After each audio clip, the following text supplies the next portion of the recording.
This is Brother Ron, and welcome to We All Be News Radio and TV, the news-free Dixie for the 21st century.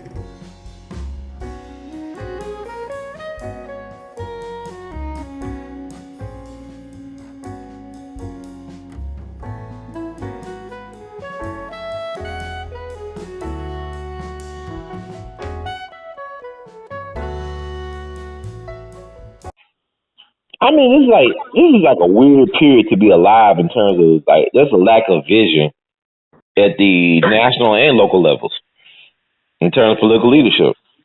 Yeah, this K thing's taking over the local level too. Mm-hmm. That's why politics looks so strange in Shelby County. Yeah. The top Republicans and Democrats are literally in bed with each other. Mm. Oh, I gotta ask you, man. I gotta get your take on this. I'm glad you brought up local politics. The situation with Paul Trineri, the former president of the Memphis Chamber of Commerce. What's your take on that situation? Well, let's see how it works out. I don't want to say anything. Mm-hmm. Go ahead. I'm sorry. Go ahead. I just haven't kept up with it. I don't know, like it's like the black folks when we heard about what happened to him, we all knew it was a professional hit. It was like some type of person he pissed off, some powerful entity. It was no random street crime thing. The way it sounded, he got shot 3 times in the head. It's like a hit. Well, you remember Grizzly's barbecue? Yeah. Well, somebody told me before it happened that the money had gotten funny. Mm-hmm. So on Wednesday night, old man Grizzly turned up dead just south of Shelby Drive on I-50. Mm-hmm. 1 car wreck, no witnesses. Thursday night, his general manager turned up dead, same place, no witnesses. Same time. And on Friday night, his chief accountant showed up dead, 1 car wreck, same location, I-55, no witnesses, same time. Okay. So they rule those accidents? Oh. Accidents. Okay. Memphis is the number one first-degree murder capital of the United States. And I'm not talking about street crime. Mm-hmm. Well, they killed Dr. King here for a reason, so you're right. I feel you. Yeah, that's part of it. Mm-hmm. There are a lot of first-degree murders here that are passed off as accidents or somebody's framed for them. Oh, like even that scientist after September 11, that scientist that was found floating in the Mississippi River. I don't know what they ruled that a suicide or accident. He stopped his car. Yeah. Climbed up, jumped off. What for? Right. By the way, an interesting thing, mm-hmm. if there ever is a nuclear exchange, Memphis is a target. Do you know why? Why? What's the most feared ocean weapon? The nuclear submarine, right? Mm-hmm. Every propeller on every U.S. Navy nuclear submarine is tuned and here in Memphis off of Mud Island. Oh, I didn't know that. Wow. Okay. So we are a target. All right. Wow. I know we're the distribution hub too, but yeah, that's okay. Make you even a bigger target. Wow. Make us even a bigger target. See, there's all kinds of stuff. So when you get one of these erstwhile rocket scientist types supposedly falling off the bridge, oh, come on now. And he wasn't even supposed to be headed that way to go home. Right. But where's the interest? I mean, I look at the local push, I just don't see people really care, or they care, but they're afraid to get involved in these type of things. In here. Let me give you a clue. Okay. Do you know what state is number 4 in per capita millionaires? Memphis? Tennessee? Tennessee. Okay. You know where most of them are? Oh, in Nashville, right? No, Shelby County, Tennessee. Really? Now, if you want to see what that's about, just drive out east sometimes. Mm-hmm. Take a look at all of the mansions out here. Mm-hmm. Memphis has one of the highest per capita incomes in the United States. It also has significantly another component that is one of the lowest. Mm-hmm. You don't think of that. It depends on where you go in Memphis. If you don't go to the downtown, midtown area, you don't see it. Mm-hmm. If you stay out east, you wouldn't even know this place has impoverishment. Yeah. So is it by design? It's like engineer poverty and all this stuff is controlled by the powers that Well, be? it is constructed poverty, Mm-hmm. because this ought to be the Chicago for the 21st century. Mm-hmm. But there are people in the Big Five who have a vested interest of staying big fish in a medium-sized pond. If it became a big pond, they would be small fish. You know who the big five are? No, they're into real estate acquisition, real estate management, real estate development, construction, and construction material supply. Their game is to get zoning variances from the city council and from the county commission and from the various municipal commissions around, so that they can build on land that was previously not zoned for what they want to build. Then they get the taxpayers to pay for the development because it's done under the guise of economic development for the city. Mm-hmm. They typically do something like pay the county or the city $1 a year cash rent for the property after it's built, and something like 4% of the net proceeds that they bring in. So they get it built by taxpayers' dollars on land paid for by taxpayers.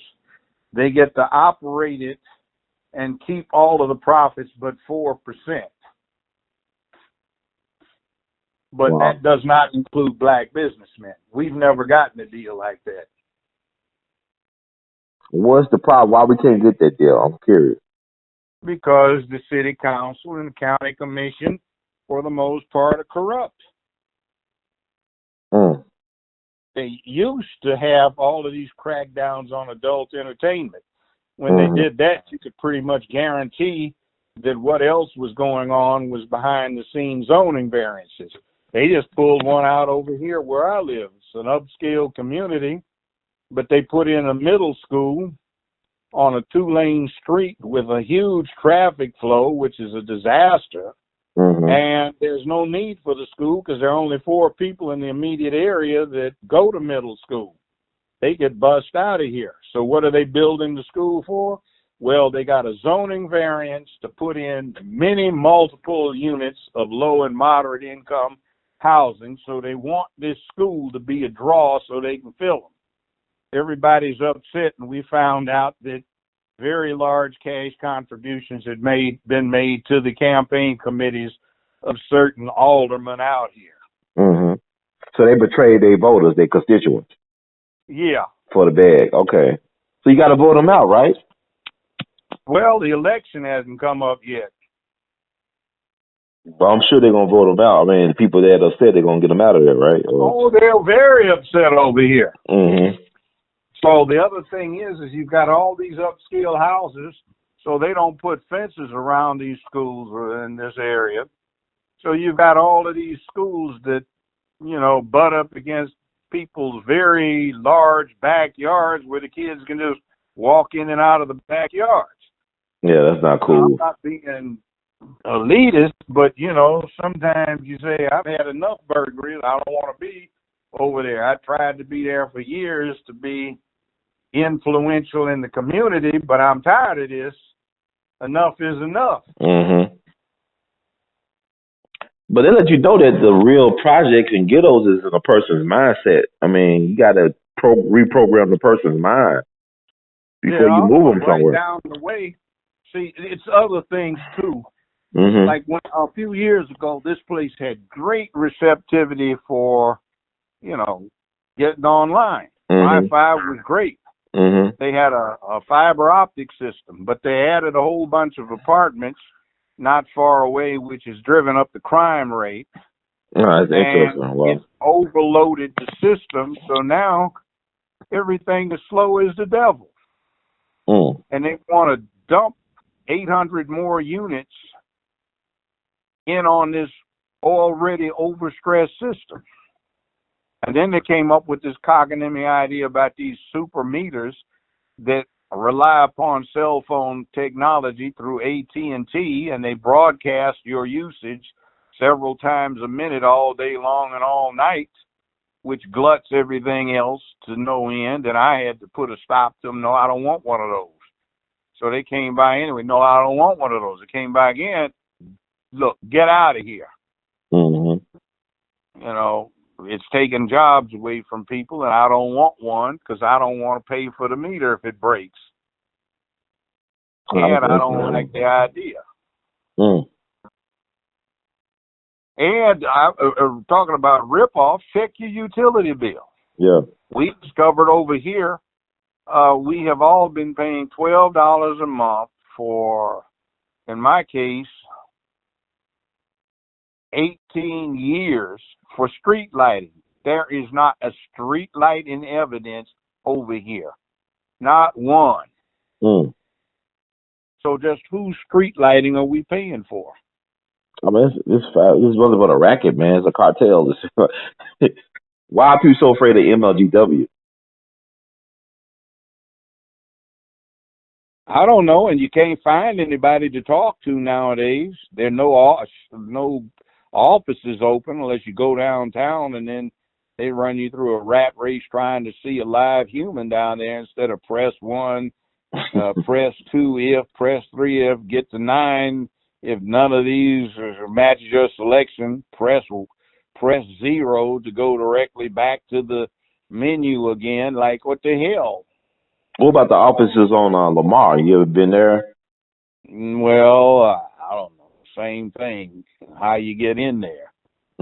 You don't want to be bothered with those people. I live in Germantown. So what they did is we have Memphis Light, Gas, and Water supplying it, but they work through Germantown, so we don't even get to see the bill. We just have to pay Germantown directly. And if you're in Germantown paying MLG&W through Germantown city government, you don't even get to see your bill. You just get a number. Man, wow. I mean, MLGW, Memphis Light, Gas, and Water, Tennessee Valley Authority, they just too big to fail. I mean, they're just too big, I guess. They can't be questioned. What I can't get is what is the one thing that is always full of water and always rolling down toward the Atlantic Ocean? The Mississippi River. Mm-hmm. Why don't they put some massive electric turbines down there in that river that will not stop turning? You don't need any fuel cost, and you can generate all of the electricity this whole multi-state area needs right out of there, free of charge. You said free energy. Uh-oh. Like you talk about big oil and all that stuff, and Tesla trying to give us free energy. Oh yeah. Yeah, you gonna be, Tennessee Valley Authority, all them guys, they come for you, man. They like gangsters. They not like it, they are gangsters. I don't mind taking somebody to Valhalla to be my slave up there with me. But we don't got that type of courage right now. Like you said, we don't have. Do. Okay, yes, sir, but we need an army, right? We need like a group of people to take these people on. I mean, I don't mind, I'm over 70. I've had an interesting life. Might as well go out having fun. Yeah, well, God, when you say that, I'm thinking about that Bundy Ranch thing that they did out. What is it, out Vegas or something, Nevada? That Bundy Ranch standoff with the government. Yes. So we should have like that. We could have that in Memphis, right? Could we just say, enough is enough of Memphis Light, Gas, and Water, and say we refuse to pay this ridiculous bill cost? Yeah, but everybody running the damn thing is black. Well, you already know what time it is with our black people. Yes. like you talk about how the black businessman can't get the same deal as the white real estate guys, right? I mean, I got people I know that got black owned businesses. They employ black people, but it's the black folks in the office that don't even pay them what they're supposed to pay for the contract to employ people. Yep.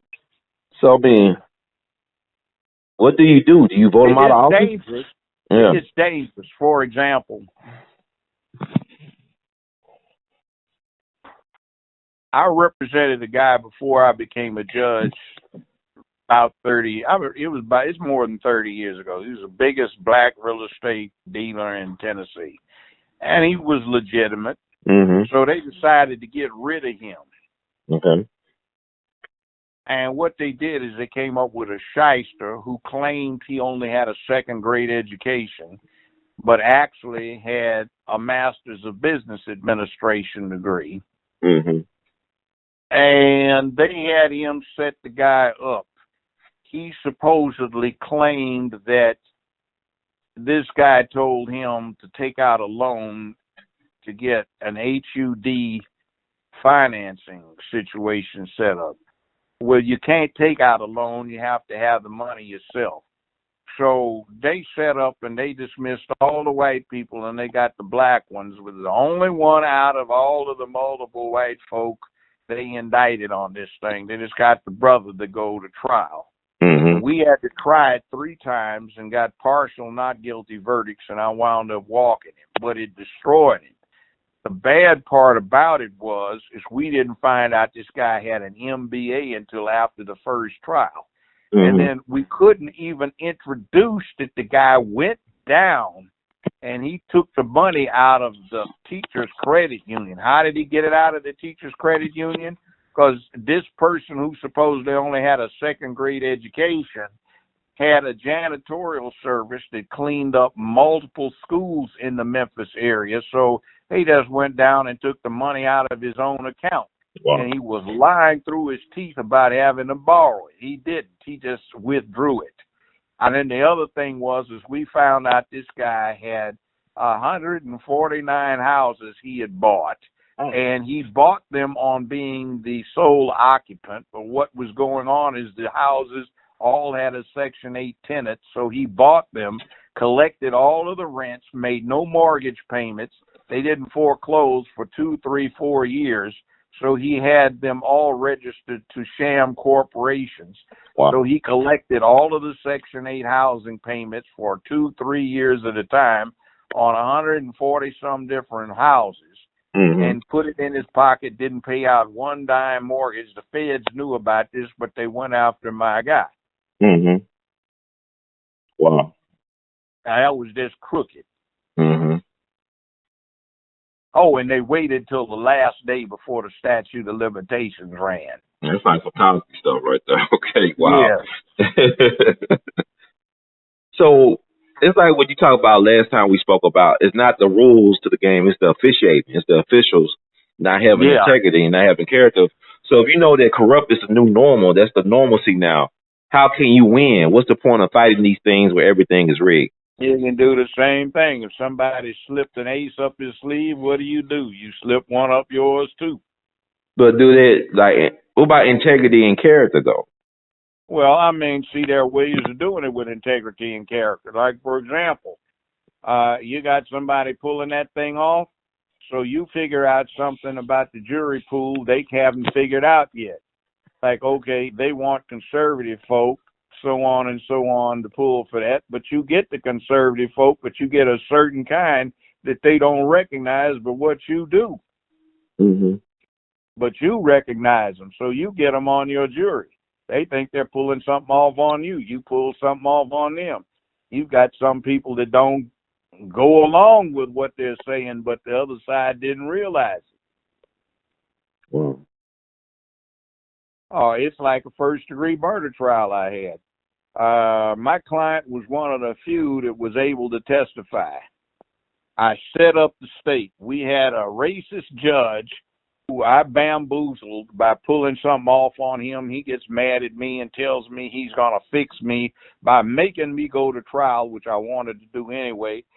So since he was in trial, he was going to transfer it to another division, and I got just the judge that was right for this case. Well, I picked all of these 50, 55-year-old women for the jury, right? Mm-hmm. And the state was trying to figure out what the hell I was going to do. But I made sure I got all these church-going women. Mm-hmm. So while we're going through the trial, I have this gentleman, very distinguished gentleman, dressed to the nines, walking in and out of the back of the courtroom, and I could hear the women on the jury whispering, "Oh, that's Reverend so-and-so. Oh, God, he's fine. Girl, you like to go over to his church?" "Yes, honey, I hear you." This is what they're whispering, even the white ones. So when my client gets up there and puts him on the stand, I said, "Oh, by the way, who is that distinguished-looking gentleman walking in and out?" "Oh, that's my father, Reverend so-and-so." And they said, "Oh."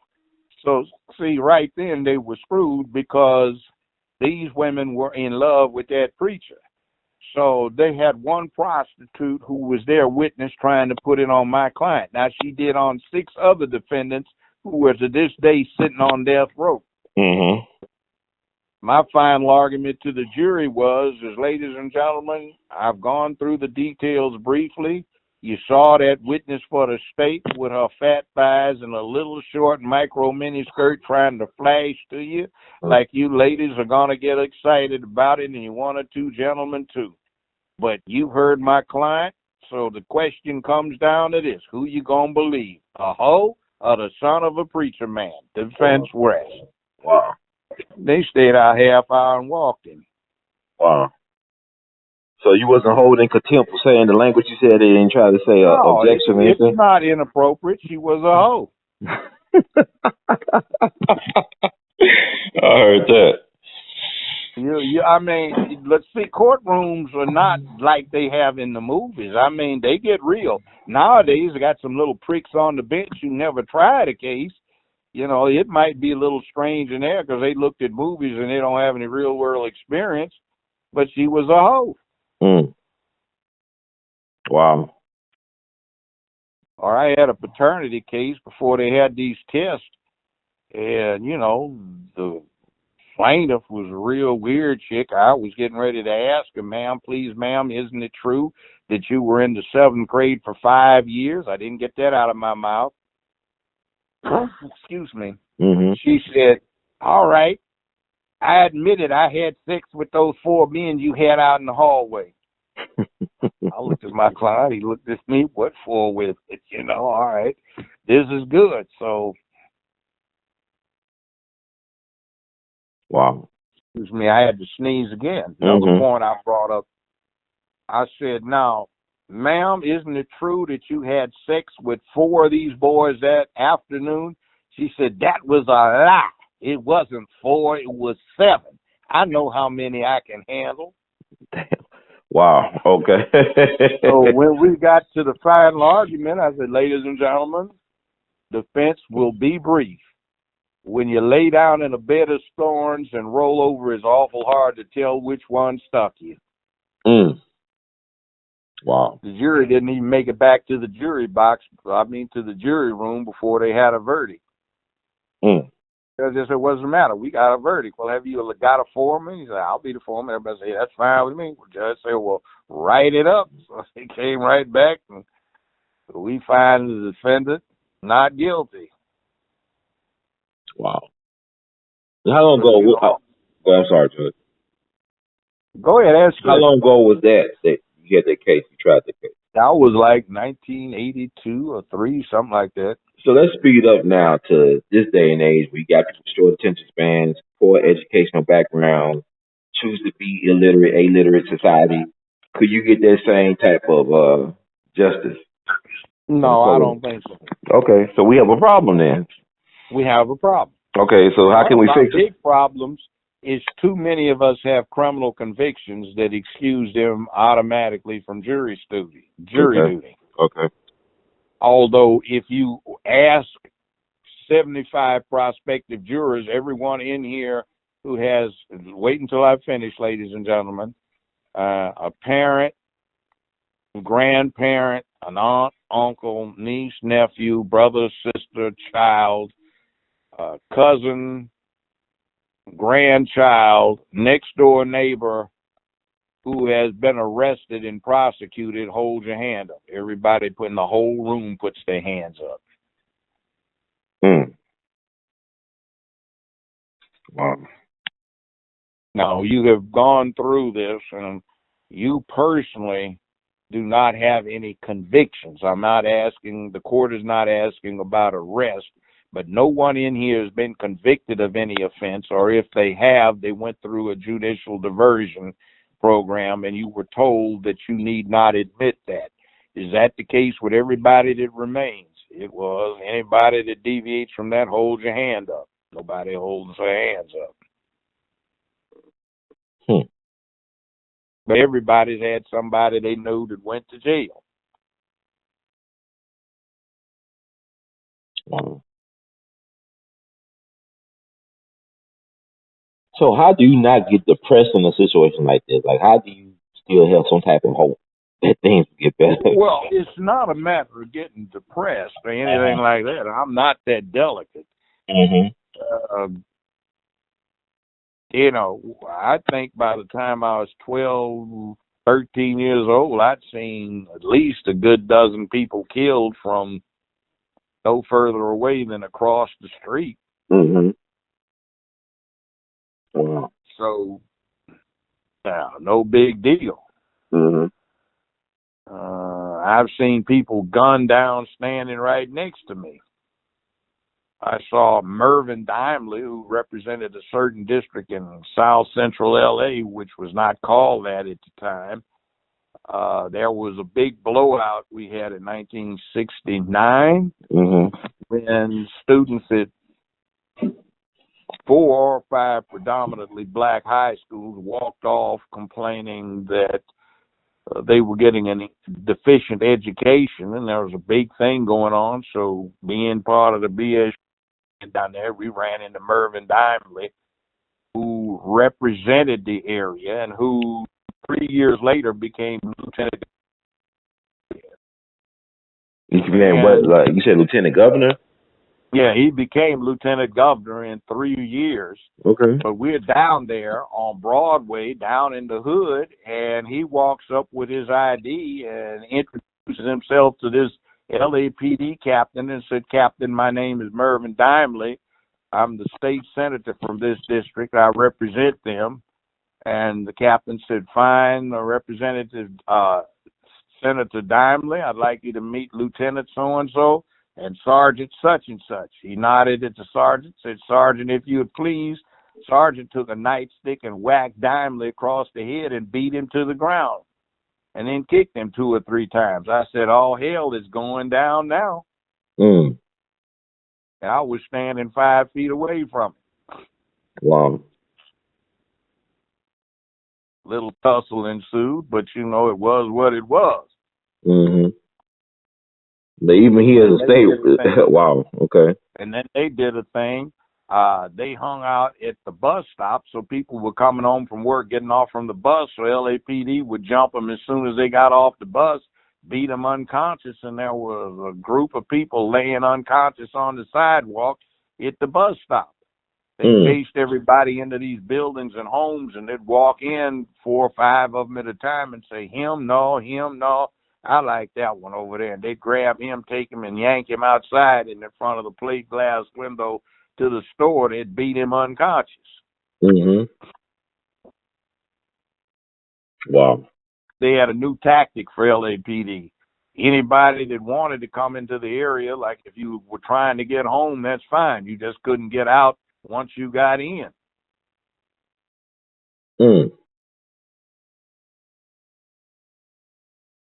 I mean, it's insane. I mean, it's just like, damn. Another time, some years later, LAPD, I was on a vacation coming back. It's in their early mid-70s. And I remember somebody came in that I'd met back at D.C., another young brother who was a lawyer. And we'd been telling him about LAPD. He didn't believe us. And we were driving down one of the streets. And I said, man, quick, pull over. The driver says, oh, crap, man, and pulled over. I said, well, what's wrong? He said, man, look at the street signs. He said, What they got brown paper tape around them for? So that's what we're talking about. So we looked back, and for several blocks, they had brown bags taped over the street sign so you couldn't see them. Mm-hmm. You're on a street that's 35 miles long. What's the cross street where this happened? So we walked, and we got to this dead end 2 blocks down, and we saw these cops flagging every car that came through down this long dead end. And they had multiple police mechanics and all of these machines, and they were putting people's cars up on jacks and then putting milk cart crates under them so they're standing up. They took the wheels off. They had machines that removed the tires from the rims, and they took the fan belts off, water hoses off, took the valve covers off, the car air cleaners off. Wow. Took the front and back seats out the car and left them out there, and it's raining. Now, what are they doing? They're just messing with people, man, to show that they're on top and the people are on the bottom. Wow. But they don't have any badges on, I know that. And they got brown paper taped over the what they got. That's where the numbers are on the squad cars. You see they got paper taped over the license plates. Wow.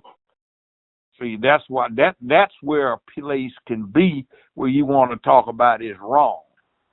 Or come back in 1973, my first year in Memphis. What's wrong with the place, man? Something's wrong, man. What's wrong? Can you figure out what it is? So where are the trees? They've gone out and cut down all of the trees so they can have helicopters patrol at rooftop level in South Central. Wow. And yeah, it's a city of millions of people, and people just accept that. Yeah, but you don't see cops like that all over the rest of the place. Right. It's crazy. I mean, it's like, wow. I'm thinking this is a movie you're talking about. This is not even real. No, it's like you walk outside of a friend's apartment with them. All right, freeze. This is the ground unit. Remove your identification. Hold it in your right hand. Make no furtive movements, or the ground unit police officers will act accordingly. What the hell? You're holding your driver's license up in your right hand. This car screeches to a halt 2 feet in front of you. All right. ID. It sounds like Fritz. You will take his identification papers, yeah? What papers, man? Your identification papers, yeah? You do have them. Got in Himmel. Fritz, he does not have his papers, yeah? You know, like out of a German war movie. Wow. Man. But I guess, you know what, we say that, but then something just crossed my mind with the Ferguson situation a couple years ago, or several years ago, where you had folks getting sprayed with illegal chemicals outlawed by the Geneva Convention. The government's a Democrat, and the president's a Democrat, a black president, and you had a black attorney general who said that we don't deal with the issue of race. We are a nation of cowards. So I'm saying wow to what's happening to you back in the day, but we still got that going on. It's gotten better. It's gotten better. Okay, I'll give you that. Oh, you wait. Young brother, you have no idea. All this stuff you're hearing about now, oh, this is lightweight. You should have seen it back then. Yeah, I know Memphis has some certain situations, that Shannon Street stuff and some other things that happened. Oh, I know. I investigated the Shannon Street thing. What's your take on that? Well, I got asked by the FBI to go in and take pictures with their man so that the community could say they had a representative in there. I took 400 pictures. Wow. What was going on? It was a murder. Okay. They lined the people in that bedroom up, head, foot, face down, and they shot them in the back of the head from the doorways. And there was one other guy they couldn't find, and when they found him, they shot him where he was standing. Wow. But did they kill? I was in there. It was a slaughter. And you know how we know where they shot him from? Because the FBI pulled out these heavy wire rods, and they had various sizes to match bullet holes. sizes. So these were like 5.56, 22 caliber, and when they put the rods down, they extended right to where somebody was standing in the door shooting down at people head, foot, and they had all of these skull fragments and pieces of brain all over the floor. Wow. Really nasty, you know. But like, what was the justification for shooting them guys like that? Murder, because they'd messed with that whatever the cop was in there. He thought he was a badass. He'd been going around picking on people, and he picked on the wrong somebody who was a little mentally off. So they thought there wasn't but one gun, and they didn't have but 6 rounds. So what happens is when you listen to the audio tape, you hear all of the shootings, and then at the very end, when they're getting ready to come out, they fired several rounds out of that one police revolver that was left off in there. Mm-hmm. But that wasn't the suspects. They were already dead. So they try to cover their tracks, right, by shooting that? Yeah, I mean, it was really faked out. Wow. But it was a flat-out just retaliatory killing. And then the guy that set it up punked out and left his partner there. Mm-hmm.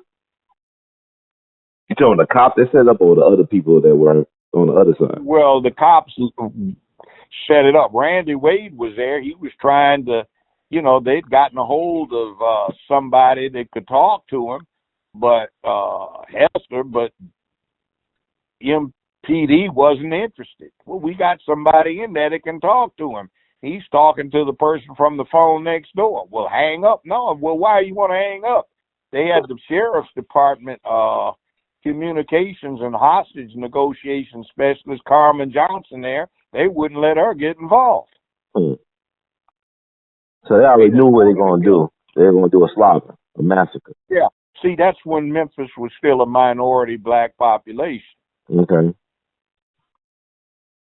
There are a whole lot of killings. Like Jerry Francisco was a crook. He was a medical examiner. Person died accidentally on choking, not by the stroke, because he swallowed some food. Well, then why does he have these 3 holes neatly punched in his head that exactly match this device that this particular cop was known to use? He had a piece of sawed-off iron rod that he had wrapped in leather, and he was using it as a karate stick, and he punched 3 holes in this guy's skull, which killed him. And Francisco was talking, oh, yeah, he died of a heart attack. Same one that said Elvis Presley died of a heart attack, not a drug OD, even though he didn't autopsy the body. Interesting. Yeah, I mean, I just don't know, man. This system is like, it help you like, so, what do they call that word? You know, this dark place. You got to have like some type of dark, twisted sense of humor just to accept this crap. Like, this is just going to be the official story. They do a bad job of creating the official story sometimes. It's really sickening. But well, yeah. And there's some other stuff, too. See, being a lawyer wasn't exactly a safe thing if you were the right kind of lawyer. Right. I can remember I had a client who was a young lady who inherited all this property from her grandfather. All right, thousands of acres. And these white folk had been leasing it for $5 a year. And making hundreds of thousands off of it. So they didn't have a written lease. It was 35 years out of whack. It was a year-to-year tenancy. And I just had her pay up, 1 year's lease off of it, which was, or refused to accept it, which was $5 for every 10,000 acres. And she had 80,000 acres that she had the title to. So we got a black corporate farmer to come in there, and they sat down and they talked to the old chancellor to get an ex parte, that is a permanent injunction, with nobody there but the applicant. I went down there and he started talking about what damn fool signed it, and I said, with due respect, Your Honor did. He said, hell if I did. And he jumped on this old white lawyer for getting him to act a fool and do that and dissolve the injunction. I had the paperwork there. The old white lawyer who was 80-something years old was upset because I presumed to act like I was going to win the case. He said, of course he's going to win the damn case. you don't have a leg to stand on. So the chancellor signed the injunction, dissolving the order, dissolving the injunction. So I had the guys that were going to farm and pay thousands of dollars to this young lady so she could go to college. Well, we go out to look at the land, and they've cut down all these trees and moved these boulders to block the roads into it. So he went and had about 15, 25 tractors, and heavy equipment came in and moved the boulders and the trees. So we are on one of the 15,000 acre plots, and when the sheriff gets there, the briefcase with the order is on the hood of the pickup. I got a 45 in one hand, 357 in another. Somebody next to me's got a 12 gauge, and these fools that were doing the rip-off, they've got 12 gauge shotguns and pistols, and we got a Mexican standoff going. The sheriff gets to say, "Hey, guys, Jesus Christ, what's going on? Everybody lower your firearms. Jesus Christ. Bobby, what's going on here? Sheriff, these boys is trying." I said, "Don't you call me a boy, fool. Don't call him no boy, Bobby. Hell." Man got on a suit and tie. You know. Sheriff, if you check the briefcase, you'll see Chancellor so-and-so signed an order giving us possession of this property. It's in the briefcase. It's open. He opened it. "Let me see that. Bobby, tell your folks to stand easy." "Sir, I don't know your name. My name is Attorney Joe Brown. You know, these are my clients." "All right, sir. Stand easy, everybody." Jesus Christ Almighty. Said, "Bobby, you need to get yourself off of this land. You trespassing." "Sheriff, what the hell? Get off, Bobby. This is clear as day." Wow. We getting ready to shoot it out, you know. Oh, wow, that's crazy. But I mean, the Bundy Ranch stuff. So we got to just stand up for ourselves. We willing to die for what we want, huh? Yeah, but you know, how many folk could you get to do that today? You know what I'm saying? And then I get these little lightweights who come on Twitter wanting to talk about, "You old so-and-so, you ain't got what, you know, you wouldn't stand." I say, "Look, fool, I'm trying to give you the 411 on reality. Right. But some things you don't need to know about. It's none of your business. It's nobody else's business. We don't discuss this in a public forum. Back the hell off." You know, you might be surprised with some of these folk you turning your nose up had the nerve to do that you don't. What they say, what would be their response, or what was the response from the people? Say, well, you know, if you put it like that, you know, and then some people don't learn.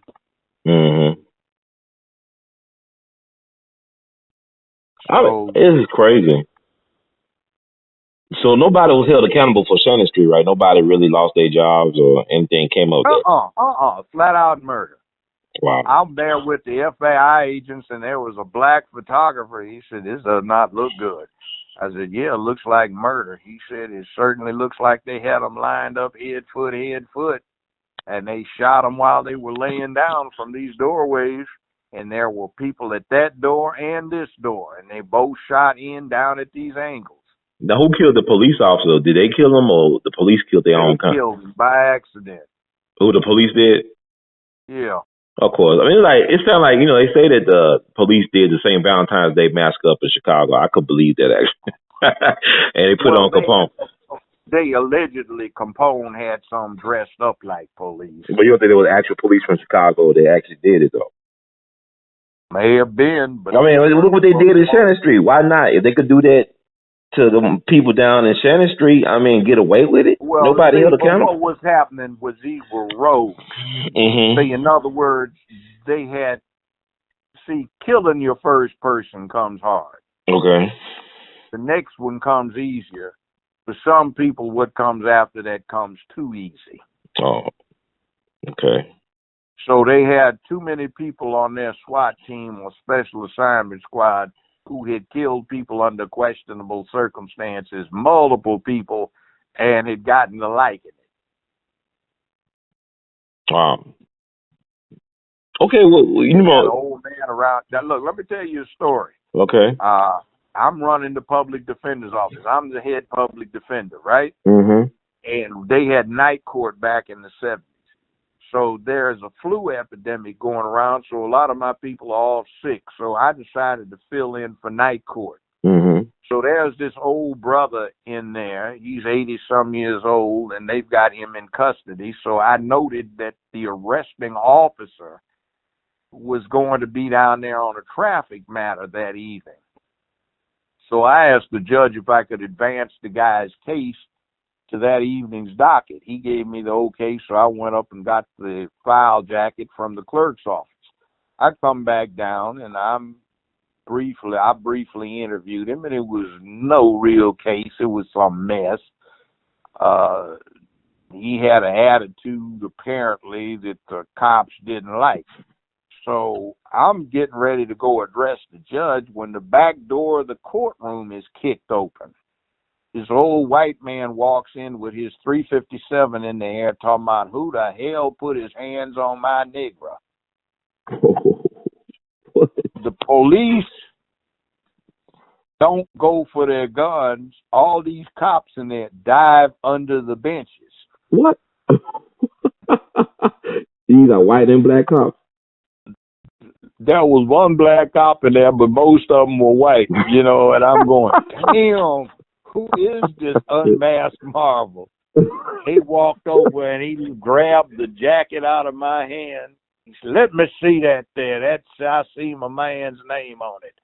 And he said, you. And he went over and reached down around and looked under the pew and snatched this cop up by the collar and put the pistol in his face.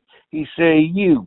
If you ever lay hands on my Negro again, I'll kill you, your stringy-haired wife, all your children, your hunting dogs, and your livestock. Wow. I make myself clear, don't nobody putting no hands on my Negro but me. He's been in my family as long as I've been in the family. His daddy been in there before then, great daddy, back past the Great Northern Invasion. So he says, the judge says, Mr. So-and-so, a little irregular. He said, shut up, Robert. I used to screw your mama on a regular basis. Oh, God. Be one of mine. Be quiet, boy, till you talk to me. The judge shut up. So he said, come on out of here, Thomas. We gone. Wow. So they walked out the front door, and the judge said, Mr. Brown, what number is that on the docket? So I gave him the docket number. Show those charges dismissed. I said, yes, sir. So I went over and I said, look, what did I just look at? That was Jimmy. Don't nobody mess with Jimmy. One old gray-haired cop said, when I first started in law enforcement years ago, I was a sheriff's deputy. Mm-hmm. And Jimmy was the high sheriff of the county. And Jimmy done killed 45 or so people. Wow. I remember hadn't been on the department 2 weeks out on the patrol. He drove up in his V12 Packet. Mm-hmm. And we had two old boys, white guys, good old boys, and they was drunk. Jimmy walked up and said, I know this boy here, and told him I don't want him polluting my jail no more. You drunk, ain't you, boy? He said, well, yeah, I was drunk. He said, I tell you, I didn't want to see you no more. He said, you did. He said, how about you? He said, well, sir, I takes care of my kids, and I try to feed them. I was just a little tired and got a little drunk. He said, all right, you get the hell out of here. He said, okay. The sheriff just said he's gone. I guess I need to shut up. So I thought that was going to be the end of it. Jimmy Thompson said, I told this trash I didn't want him up polluting my jail no more. Said he put his pistol to the man's head and shot him in the head twice. Said, call the meat wagon. Wow. Got back in his packet and drove off. See, when Jimmy got a gun out, there's death in the air. And quite frankly, I want to get home this evening. I ain't about to mess with Jimmy when he on one of his rampages. They'd have just let that man do that. What type of, you know what I'm saying? He been the sheriff like 16 years, where the sheriff and the mayor twice. And he was a lawyer. So he was 16 years a sheriff? Yeah, in Shelby County, and he'd been the mayor one or two times in his career, and he was going on 90. But you mayor of Shelby County? Memphis. Oh, Memphis. And a lawyer. And a lawyer. And his name And was the Jimmy. sheriff of the county. Jimmy Thompson. And he killed almost 50 people. 45 plus people. Wow. I'm like, how can a person, I'm just thinking about the stuff that goes down.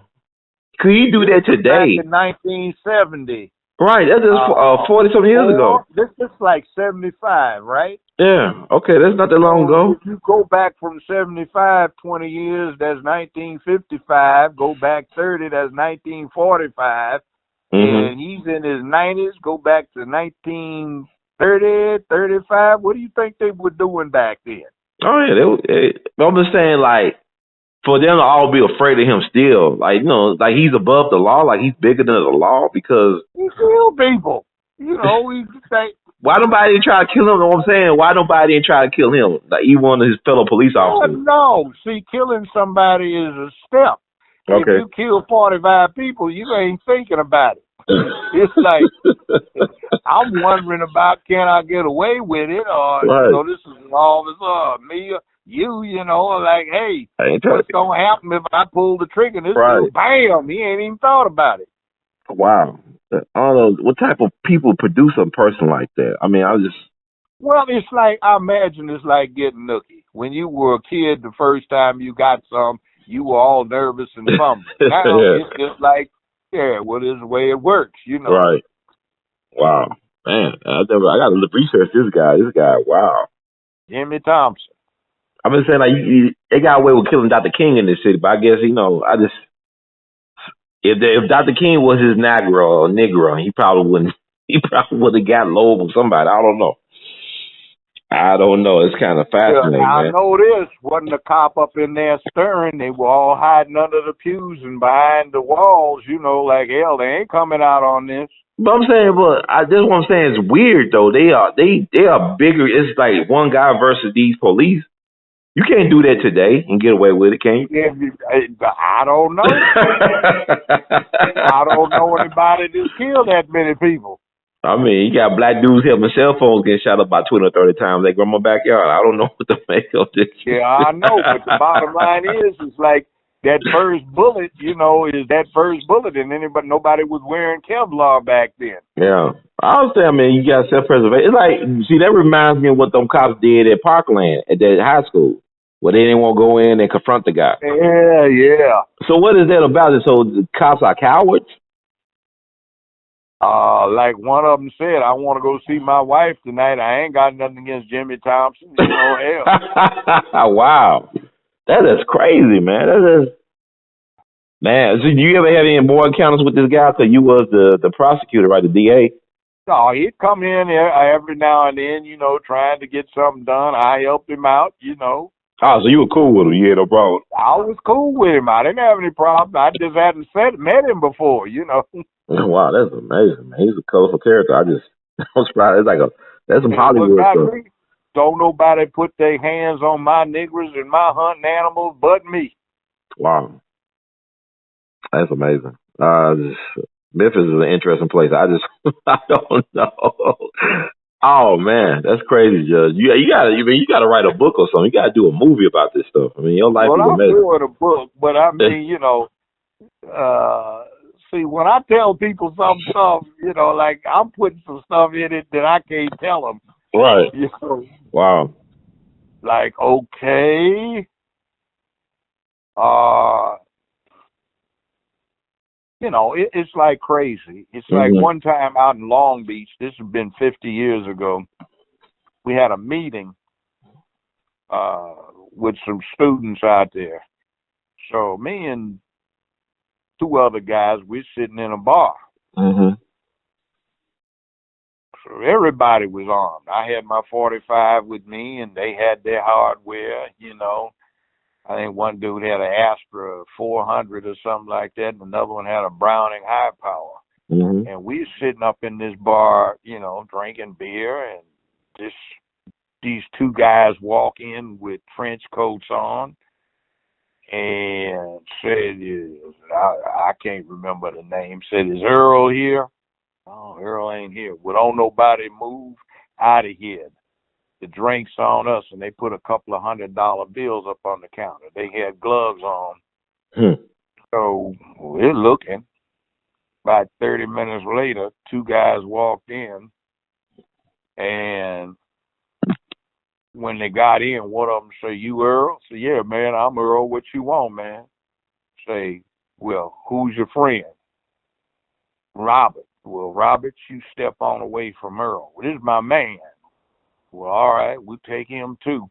So this dude pulled an M3 45 caliber submachine gun out from under his trench coat. Boom, boom, boom, gunned down. And then the guy that was asking all the questions, he took a pistol out and shot both of them in the head twice. So he told everybody, thank you, stay put, don't move anywhere for 5 minutes, and walked out the door. You was there. Wow. And the other guy walked off with him. So that is two dudes bleeding out on the floor, Jeez. Wow. Blood bubbles coming out of one of them's mouth, and nose. So he was still twitching. And, we got up and left, before the police got there. I wasn't waiting 5 minutes. We were trapped anyway. So what they had apparently done is they ditched the weapons a few blocks away and went on about the business. I imagine they flew in. Wow. So you never found out what was the backstory behind all that? You ain't really had the curiosity for it. They offended somebody. I was around when that killing went down at UCLA when they shot that Panther, Bunchy Carter, and the other one, John Huggins. Right. 4 people from the US organization are responsible for that. Everybody knew who they were when the police interrogated everybody. They gave them names and addresses. So they caught the 2 accessories, but they never did catch the gunman, and they were cold-blooded about it. We had a brother who was vice chancellor for the university, acting chancellor, because the chancellor was on a sabbatical. So he was having a meeting of European university chancellors. LAPD goes into his office almost a mile and a half away from the scene, kicks the door in, and handcuffs him and escorts him on foot a mile and a half back across campus to make a spectacle of him, jab him in the back with a shotgun, and then they handcuffed him to the same chair as they handcuffed all the rest of us to while we were getting interrogated. Wow. Some clown put 4 bullets in the back of my chair up in my office on the 3rd floor. I was in between floors when it went down, so it's like, hey, some of these folk didn't like me. It was interesting. Yeah, you got all them stories, man. That's just, wow. It's like I said, man, how do you, who do you get to play you in a movie? Who would you want to play you? Yeah, I don't know. Why they want to make a movie out of it? They'd louse it up. But I don't think you'll allow them to louse it up. I think they'll get it, it's going to definitely be entertaining. I don't have to do no dramatizing. They wouldn't make a movie out of somebody like me. See, they don't do that. Okay, why is that? Well, it's like, what do we think of Rosa Parks for, right? Right. What did she do? Sit on that bus, refuse to move, right? When, in the 1950s, right? Right. What do we think of Jackie Robinson for? Breaking the color line of baseball. Well, that ain't what he got playing baseball for. He played baseball because he got court-martialed. You know why? Why? Riding the bus back to the base down south, he refused to move to the back of the bus. Right. They tried to put him off. He still had on his uniform and his 1911 45 auto, which was loaded. He had his 45 out, hammer back, safety off, surrounded by MPs and local police. And the testimony at trial was that he said some son of a bitch is going to die tonight besides me. That was in 1942. Right. Wow. So why don't we know Jackie Robinson for drawing down on people not peacefully being lifted off of the bus and under arrest for refusing to go to the back of it? Wow. Good point. You see, they won't do that.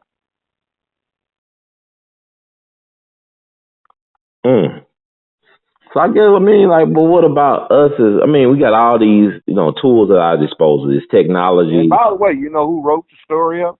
Who? Basketball player Kareem Abdul-Jabbar. He had a B+ in engineering at UCLA. Every time I was a classmate. We were classmates. Every time you saw the brother, he had a big slide rule clipped to his belt. B+ average in engineering, and played basketball. And he is a scholar now. He writes scholarly books. That's why you don't hear about him playing basketball or being a coach somewhere. Brother had a mind on him. And by the way, with a lot to lose, we could always count on him. Big Lou, man, we got to go move on the econ department. Let's go. Wow. Man, I guess some people are just made like that, and other folks just, I don't know. It's interesting, Judge. But Judge, you have any other thoughts you want to share with us as we wrap up? Any other things on your mind? Oh, I guess it was interesting telling some of these war stories tonight. That was a change, but it's just a perspective.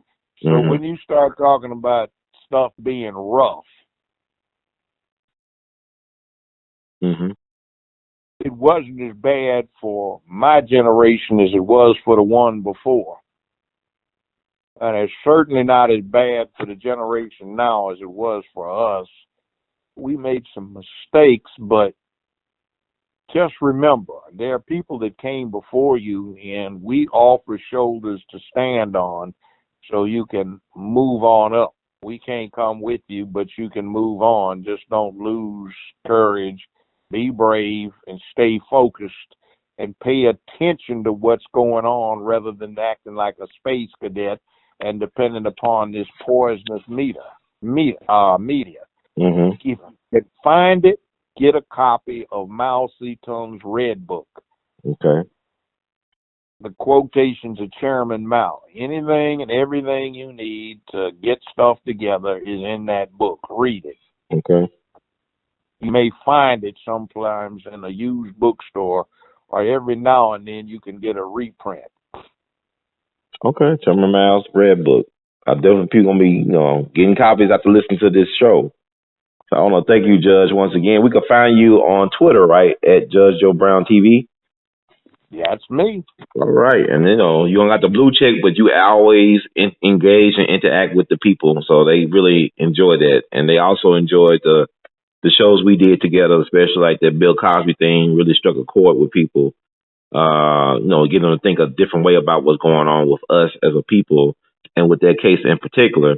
So I want to thank you, Judge, for always, having the time to offer your wisdom and insight to these things, as well as offer us a little history lesson every now and then. Well, yeah, that history lesson, what you take out of it is masculinity is not appearance. Masculinity is behavior. Masculinity determines a man or it excludes from being a man. Masculinity is a control device that men have so they don't need somebody making them do something. They do what they're supposed to do because it is of supreme value to them to do it. One other little message. Somebody that may be innocuous may be a real live badass like you've never met before.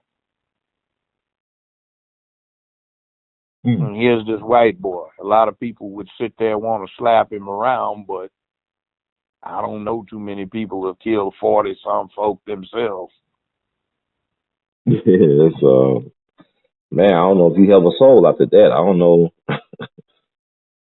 Well, I imagine in his perspective, a lot of those folk needed to die. I'll give you one more. Roscoe Brown, professor emeritus at New York University, retired, also known as Captain Roscoe Brown of the Tuskegee Airmen.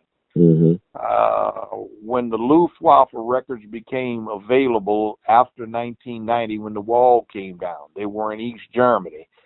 So they run them through the computers, and they have correlated what the Germans admitted to losing in terms of personnel and aircraft and what they denied, and matched them with American claims.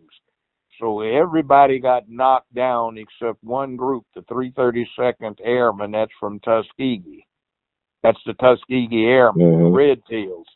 So right now, the official count is such that the high-scoring Army Air Force fighter unit for the last 9 months of World War II in Europe is, guess what? The Red Tails from Tuskegee.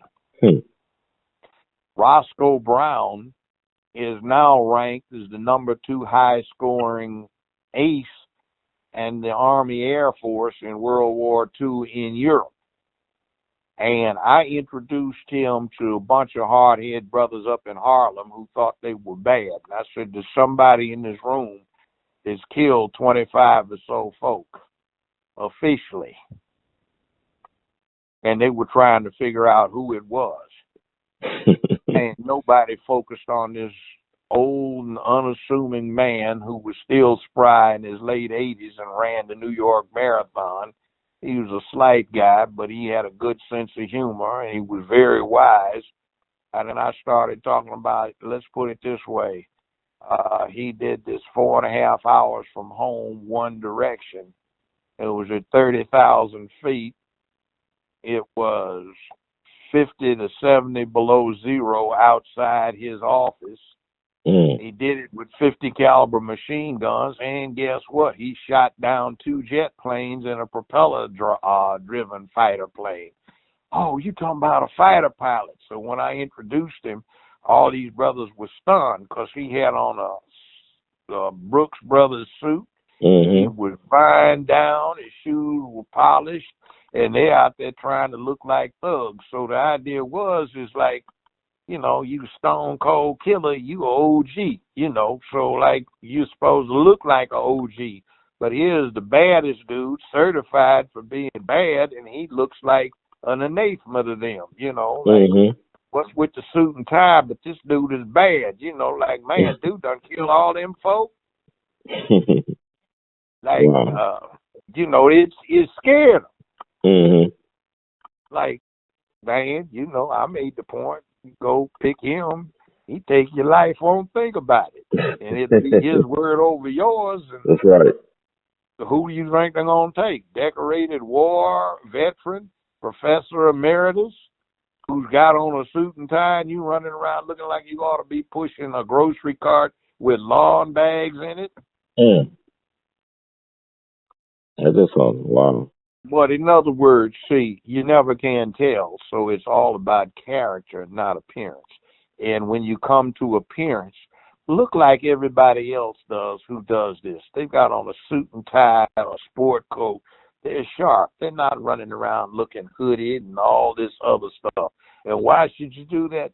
Because the suit and tie is urban camouflage, just like soldiers wear camouflage to bring in. The real mob looks clean. They wear custom suits. You know, they look like they could be doing business at the office. So just keep that in mind. Whether you're in Asia, Africa, Europe, South America, North America, when you see the people with the money, when you see the people with the power, when you see the people who will take your life and think nothing about it, they've got on sport coat or suit and tie. Well, thank you, Judge, so much for that insight and wisdom. Urban camouflage. Urban camouflage. It's not about appearances, it's character. Character is doing what you need to do, driven by duty, honor, obligation, responsibility, accountability, with a sense of making where you are a better, safer, more secure place with economic prosperity, morality, and ethics. And take care of your business and make where you live that kind of thing, and it'll be all right for somebody's future. Anyway, I'm out of here. Yes, sir. Thank you so much, Judge. In the words of Duke Ellington, we love you madly. Keep on producing and pushing, sir. All right, sir. Take it easy. Yes, sir. Yes, sir, you too. Thank you.